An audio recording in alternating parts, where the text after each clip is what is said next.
အခြေရေးစီးပွားရေးလူမှုရေးမှာပြဿနာတွေအများတန်းကြုံပြီးတော့ကန်ဆာတာတွေညံ့နေတယ်ဆိုတဲ့လူတွေရှိရင်ကျွန်တော်တို့ Heavy လာမှာကန်ဆာတာတွေကောင်းဖို့အတွက်ရရာကောင်းတွေပြုလုပ်ပေးနေပါပြီအဲ့လိုပြောလို့ကျွန်တော်ကို net ဆရာဘေးတင်ဆရာလို့မထင်လိုက်ပါနဲ့မဟုတ်ပါဘူးကျွန်တော်က Heavy လာ28ဆိုင်ခွဲရဲ့ Hair Designer အောင်လေးပဲဖြစ်ပါတယ်သပင်ညက်ဆရာတယောက်ကဘလို့ရရာကောင်းတွေကိုပြုလုပ်ပေးမလဲဆိုတာကိုသိချင်ရင်ဒီဗီဒီယိုလေးကိုအဆုံးထိကြည့်ပေးပါโอเค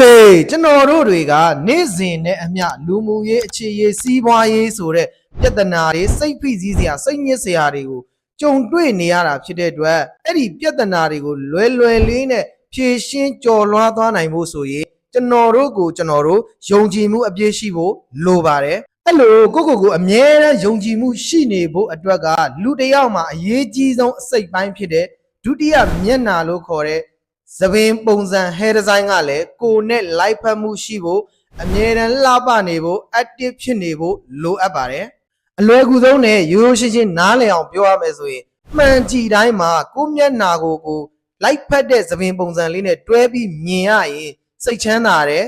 စိတ် energy ကောင်းနေရမယ်ဒါမှသာလျှင်ကိုယုံကြည်မှုအပြည့်အဝရှိမှာဖြစ်ပါတယ်ဒါကြောင့်ကိုယုံကြည်မှုရရှိစေဖို့ကိုနဲ့ live ဖတ်တဲ့သပင်ပုံစံ hair design တွေကိုရရှိဖို့